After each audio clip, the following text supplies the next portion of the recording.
Hello guys, hello mga ka-virgin. Welcome back again sa aking YouTube channel. I'm Ricky Baldosa, ang inyong pamintang buo na hindi pa nadudurog, kaya virgin pa rin. So ayan na nga mga ka-virgin, yung topic natin for today's video, for today's vlog ay about kay James Leoncio. So pag-uusapan po natin yung totoong totoong ugali niya guys, kahit na hindi ko pa siya nakakasama ng personal. So magre-react tayo sa kanyang mga based sa aking nakikita sa kanya guys, sa na-experience ko sa kanya sa panonood ng mga vlog niya, kung ano talaga yung totoong ugali ni James Paul Leoncio. So, siya po yung Team Burikat ng Palawan. Siya po yung pinakaunang-unang vlogger sa kanilang lugar sa Brooks Point, Palawan. So, ayan na guys. So, punta tayo sa ating topic for today's video.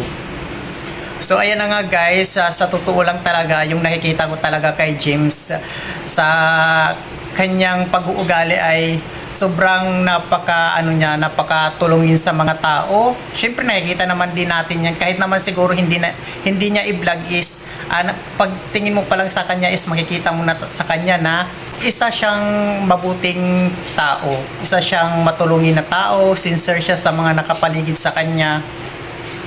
Kaya guys, isa po ako sa mga hangang-hanga kay James talaga na ganun yung pag-uugali niya sa mga tao. So, alam niyo naman yan guys, 'di ba, si James Paul kahit naman siya 'di ba, nakikita niyo naman sa mga vlog niya, kahit walang preno yung pagsasalita niya, kahit niya below the belt na yung mga pinagsasabi niya sa kanyang mga kasama. Pero syempre yan na diyan siya nakilala diyan siya talaga sa pag-uukray niya siya nakilala ng mga tao, kaya napasubscribe sa kanya. So ayan na guys, so, sa totoo nga lang isa din ako sa nakapag-subscribe talaga nung nag-uumpisa pa lang sila ni Mother Marites. So sa TikTok pa lang sila dati nagpapakilala sa social media. So isa din ako na napahanga ni James Paul sa kanyang pag-uugali, kasi kahit nasabihin natin yung pag-uugali ni James is walang preno minsan magsalita, di ba, rat-rat lang siya ng rat-rat, hindi na niya alam yung mga sinasabi niya, pero end of the day guys, so pa rin siya, maganda pa rin yung kalooban niya. Syempre sa kanila mga okray-okray yung mga Team Burikat, syempre parang okay lang naman din yun, kasi alam naman nila yung bawat isa is ganun talaga si James. Napakaganda ng kanyang kalooban. Tingnan nyo guys, marami siyang natulungan ng mga tao doon sa kanilang community. So yan, mga natulungan din niya sa pagbablog sila Ate Yang Marlon Vlog, sila An, si Japit. So ayan guys, si Joe Padam, si Karoka TV. So ayan guys, sino ba yung hindi magsasabi na ganyan na hindi matulungin si James, di ba? Binubuksan niya yung lahat na nakapaligid sa kanya, binubuksan niya ng spot sa social media. O sino ba naman yung hindi matutuwa sa mga ginagawa niya, di ba? Syempre nakakatuwa din yun, yung ganyan, yung tumulong ka kahit papano. So hindi naman sa financial problem ganun, pero sa pagdating sa social media, nakilala yung mga Team Burikat ng Palawan. So malaking impact na yun, malaking tulong na yun sa kanila, di ba? Sobrang malaking tulong talaga yun sa kanila guys, kasi tingnan nyo naman ngayon, sila Ate Yang sumasahod na, si Edgar, sila An sumasahod na, si Japit, 'di ba? Si Japit kasi yun lang, kasi mali yung niya talaga, hindi ni Japit pinahalagaan talaga yung tulong ni James sa kanya. So marami pang mga sinasabi tungkol sa kay James, sa pamilya ni James. Dapat talaga pag tinulungan ka ng isang tao na napakabait, ay nilagyan ka ng spot sa social media, dapat pahalagaan mo talaga yun, kasi nag-umpisa ka sa sa wala di ba? Tapos tinulungan ka ng mayroon na talaga. So madali na lang kayo nakaangat nun kasi nandyan na yung tumulong sa inyo, nakaangat na siya. So dapat talaga nagpasalamat na lang talaga kayo, lalong-lalo na sila Japit, yung pamilya ni Japit, dapat talaga nagpasalamat na lang siya, hindi siya nanira ng mga tao, hindi siya sinira sila family Leoncio, ganun. So ayan na nga guys, mga ka-virgin. So kaya naging reactor ako dito sa sa mga vlog ni James, kasi nakikita ko naman talaga sa kanya na isa siyang mabuting tao, kasi 'di ba, tingnan niyo naman yung mga natulungan niya dun sa Palawan, sa kanilang lugar, 'di ba? So napakadami na talaga, tas marami na yung natulungan niya na mga nakilala na sa social media, sa pag-YouTube, ayun. Kaya guys, isa din ako na nahanga kay James sa ganyan sa pagbablog kasi isa siyang inspirasyon sa akin, para sa akin na isa siyang inspirasyon para mag-vlog, mag-continue mag-vlog. Actually guys, parang kasi ako nagbablog na rin ako dati pa eh. Simula yung pisa yung pandemic, nagbablog na talaga ako. Ang hirap talaga humugot ng mga subscriber, ganyan. Lalo hindi ka talaga kilala ng mga tao. So, kahit pa paano naman, naka 2,000 plus naman ako, na monetize na yung aking YouTube channel. Pero parang hindi ko na bino-workout kasi guys. Kasi mga ka-virgin, nandito lang ako sa bahay, nandito ako sa Kawit. So, may mga nakukontent nga lang ako dati sa probinsya lang namin kasi mas gusto ko mag-content doon kasi ganyan, mga bukid-bukid, gano'n sa probinsya. So, ngayon kasi nandito lang ako sa bahay sa Kawit kaya walang ako masyadong na-upload sa aking YouTube channel guys. So, kaya ito na lang yung gagawin ko muna, mag-reactor sa Team Burikat ng Palawan. So, ayan na guys, isa talaga siya sa mga inspiration ko sa pagbablog si James Paul kasi dating guys napanood ko yan si James na yung mga vlog niya doon pa sa mga palayan, tumutulong siya sa sa tatay niya, kaya natutuwa talaga ako yung alam mo yun guys, yung walang kaartihan talaga sa buhay, 'di ba?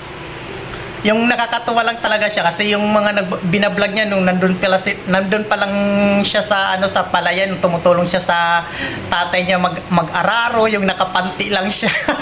Yung talaga tuwa talaga ako doon. Kahit naman hanggang ngayon yung mga vlog niya natutuwa talaga ako. Kaya inaabangan ko lagi yung mga vlog niya. Yung mga ina-upload niya sa kanyang YouTube. Actually sila talaga Team Burikat to. So lagi ko talaga yan sila inaabangan, lalong-lalo na paggabi. So kailangan naka full charge yung cellphone ko niyan guys kasi sila talaga yung papanoorin ko buong buong gabi. Kaya ayun nga guys, so na-inspire talaga ako sa kanya. So kaya nga yun, pinapatuloy ko din yung aking pagbablog ngayon kasi isa talaga siyang nagpo-push. Parang isa siyang, sige push mo yung pagbablog mo, ganon.